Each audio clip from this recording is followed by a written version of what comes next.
Hello, everyone. This is Sarah Wayne, and I wanted to come on today to share with you some big challenges and questions and frustrations that I'm getting from my community around the coronavirus and the current state of the world and the pandemic type atmosphere that has been created that we are all in co-creation of. There are a lot of people right now who are feeling similar things, and I just figured I would come and make this video to address all of the concerns that my community has presented to me. So a day ago, I put out an email and asked the question, what are your concerns right now? What's your biggest challenge around the coronavirus, the shelter-in-place order, just the current state of what's happening in your life? I really, truly want to know that. And I received an overwhelming response that the challenges people are having is around anxiety. I'm not surprised. And I just want to go over some of the nuances, and maybe you can with what you're experiencing now and what kind of difficulties, challenges, what type of this experience in our world today is bringing up for you. So let's see here. This is my first time doing a live on YouTube, so bear with me. I'm figuring this out as I go, but hopefully this provides you with value, something you can take away and to in some way improve the direction of your life right now. So the responses that came back for me really had to do with anxiety with going to work, anxiety with being exposed to the virus, anxiety around not doing enough for their kids, having to homeschool and having to think about the future and what the future holds. A lot of people responded that they were anxious about money and running out of it, not enough, not knowing what opportunities are available to them, feeling overwhelmed by navigating the system for figuring out how to receive funding or receive support.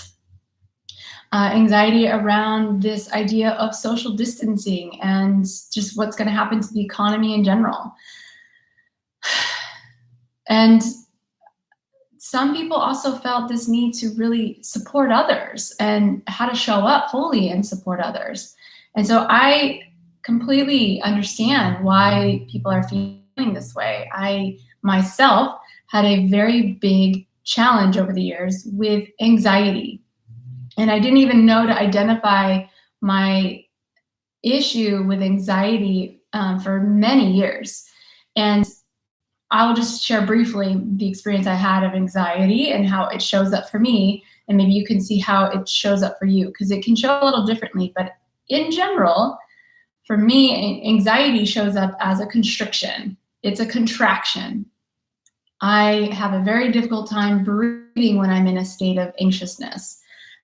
It feels like my breath doesn't even come down past my throat. I have to actually effort to breathe in my chest, and then let alone really concentrate and really be still to breathe in my belly, which is the most healing breath that you can do, is to allow yourself to breathe fully to the bottom of your lungs. So we're going to get into a very simple technique you can use to release anxiety. I'm also going to talk about some of the main 4 things that I think are necessary and needed right now to focus on if you are feeling in a state of anxiety or anxiousness around the coronavirus, around what's happening in your life right now. And ultimately, while this might be helpful and useful, obviously I can only do so much without working with people one-on-one, without knowing your particular situation. And with that said, seek support, seek help. Make sure that you don't go about this alone. Talk to somebody, even if it's just a good friend. Make sure you are sharing with people what's really present for you so you can move through it. Not in air of holding on to it and staying stuck there, but sometimes you've got to just feel it and see it and release it. So with all the things that you might be experiencing anxiety around, I want you to know that your breath is the most powerful place to start. And I mention that because for me, that's where things start to get constricted and contracted right away. Is if you're feeling anxiety, you tend to not breathe very well. Breathing is necessary for allowing your brain to operate at its highest capacity. So if you're constricting your breath, you actually constrict your brain function, and that will make it easy for you to move into fight or flight and stress response versus a higher awareness, a more relaxed and able to see all possibilities state of being. So first checkpoint is, are you breathing? If not, you need to have a breathing practice. And I'm going to suggest at least 5 minutes a day, you focus on your breath, taking nice, deep, slow breaths in through your nose. And when you feel full, like you can't breathe any further, you're going to want to pause and breathe even more deeply. And then exhale out your mouth and let that air just fully exhale, like you're releasing all the air from a balloon. So that's one technique. Another technique for breathing and making sure you're oxygenizing your body, your brain, and getting in the nutrients that you need to be more at peace, be more in a state of calm, is a yogic breath technique, a pranayamic technique where you actually take your hands and you're going to block your nostrils and breathe through one nostril at a time. So the way this works is you're going to block off one nostril. You're going to breathe in through one side, starting with the left. And once you fully inhale, you're going to block both nostrils off, release the other side, and exhale through the nostril, closing your mouth. Do this again, breathing in that side you just exhaled. Block it off, exhale the other side. And then I suggest you go through that for maybe 10 to 20 cycles. Just what that does is really brings on both hemispheres, allows your brain to receive nourishment, and actually will help calm your nervous system. So some form of breath work, research, go look out for some things that interest you, find some techniques that you resonate with. Work with a breathwork coach. There's prana teachers who work specifically with breath work. Maybe find somebody who does that.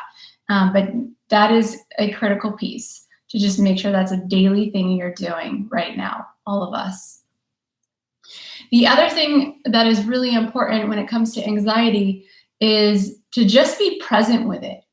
A lot of people want to get rid of it, make it go away, stop the anxiety. It's really uncomfortable. When you've grown up with the experience of trauma and feeling PTSD from the traumas you have been through, so those of you who have come from an abusive background, or even if your traumas are small and not even noticeable, they still can have effects in you today where you are coping and you have trigger responses. And right now we're in a state of trauma with how the world is being orchestrated to have a pandemic, to have a virus that it basically, has all these experiences that lead people into feeling out of control, or that this is a harmful state, that they might be a victim. Those are all ways in which we can step into the experience of trauma if we're not mindful of how we are approaching it. So just to be aware, some people who have been in trauma, you guys are recognizing this and going, this is how trauma looks, and I'm feeling my trigger. So those of you who are feeling a little more heightened emotionally, you're feeling yourself respond in ways that feel more irrational, that is a trigger response of trauma. And so how I deal with it from my past, how I've healed a lot of this, is to go into a space of just being present with it and just sitting with it and going, wow, I'm feeling really anxious right now. I'm really overwhelmed. And letting yourself just feel that for a moment and let it be totally okay that you are feeling anxious about this. Okay, got it. I'm feeling anxious. Now be present where you feel it in your body. For me, it always goes to usually the back of the head or the chest or the throat. That's where I feel it the most. Some people might feel it in their belly, in your back, maybe it's in your hips. Wherever you feel that anxiety, you want to locate it in your body. And if you don't feel it anywhere in your body, you're just really, really cut off. That's okay. That just happens to be where you're at. And so what you want to do through your body and move it. So the other thing is, as you feel the anxiety and feel it, the breath work is moving it, but also moving physically. So now that you've identified you've got this anxiety, it's here, it's from this experience is what you're feeling it's connected to. You have some awareness around it.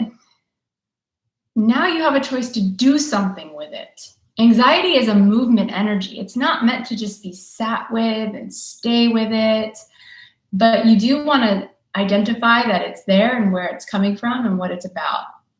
But once you know that, do something about it. Otherwise, it's going to cause inflammation. It will cause stress and anxiety in your body. It will cause energy to build up. So if you think of like a wire with energy flowing through it, what happens if you kink or twist the wire so that the energy can't flow through it anymore, like through a cord? If you reel it off and there's energy trying to flow through, what will happen is that wire will start to smoke. It will possibly burn up. It can melt, but you will have a meltdown or a blow up. And that's what will happen in your body if you don't let the energy move. So if you aren't able to like get outside and go for a walk, which I highly recommend, just move and walk, get your body into a rhythm of some type of movement. Turn on music and dance, stomp your feet, literally just like shake your body out, get yourself, for me, I find that actually dancing and moving my spine, really paying attention to how my spine is moving, gets that energy to move through me much more easily. So find what works for you, but make sure you're going into movement.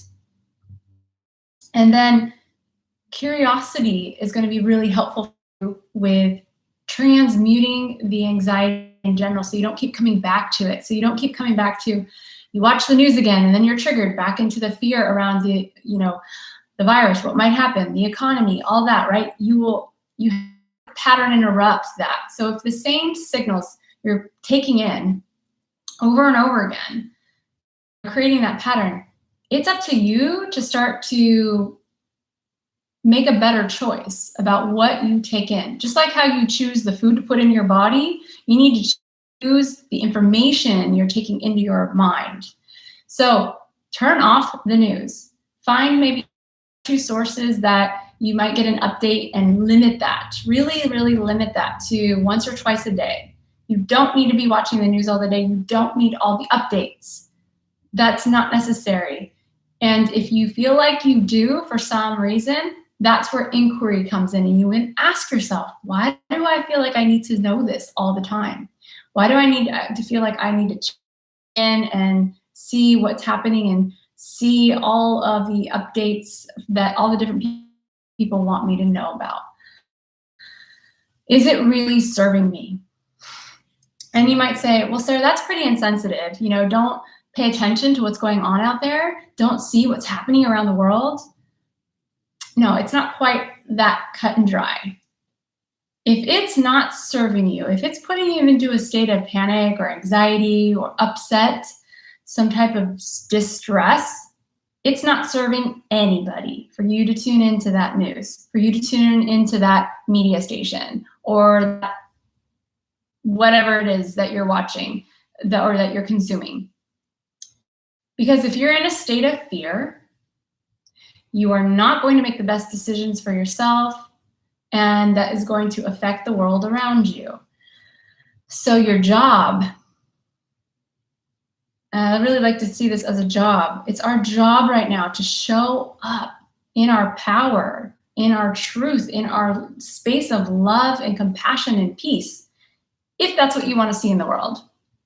If that is what you want to see in the world, then it becomes so important right now for you to be in that state emotionally, vibrationally, now, so that as you get exposed to what's out in the world, what you're seeing, you will have a different effect on how that gets expressed. And what I mean by that is, if you know anything about law of attraction, what you put out is what you get back. Okay, that's basic physics. And how this, it's like a reverb. So you put out a certain frequency, and that kind of a frequency is something in that similar domain, similar dimensional space, is what's going to come back into your world. So you're going to see more of it. We're all going to see different perspectives. So it's really important that you are mindful of where you put your focus and your energy, and the way you kind of move out of that. So sometimes it's really difficult if this is new to you. The way you start that process is getting curious and wondering, I wonder what it would be like if I felt more relaxed today, or if I did something that made me feel more at peace. I wonder what that would look like. I wonder how I could show up feeling more excited about the future and more positive about the future. So just use wonder and curiosity as like a tool to start to train your brain to look for those things. Because if you are constantly feeding yourself information that has death and disease and lack, guess what? Your brain's going to be trained to look for more of that. So be mindful of that consumption, and also be mindful of tuning into more of what you actually want. I wonder what I could do to show up more fully so that I can enhance the experience of others, so that I can improve the state of the world. How can I show up?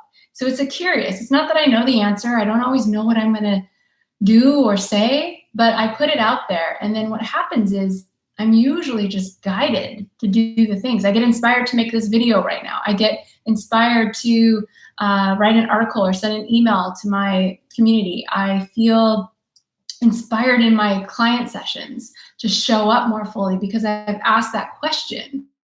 So I'm coming from a more expansive place of possibility.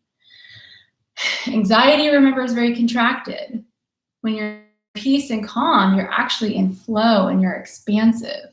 So these are very opposite sensations and experiences.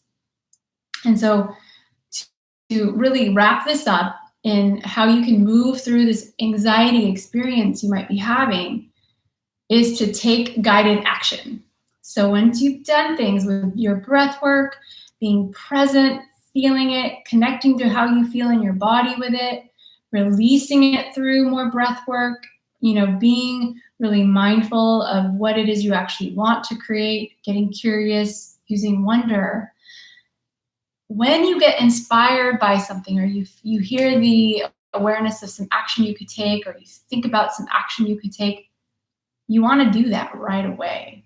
You want to do that in the moment. And if you truly can't do that action in the moment that feels like will help you move through this or move forward, write it down or record it on your phone, but make sure that you document it. It's best to do it right away. So I always like to at least write it down to flesh out the ideas. Keep a little notepad with you, a little notebook or something, because this will give you the insights. So maybe it's starting a new business. Maybe you have something you can offer the world that actually moves that anxious energy into something more creative.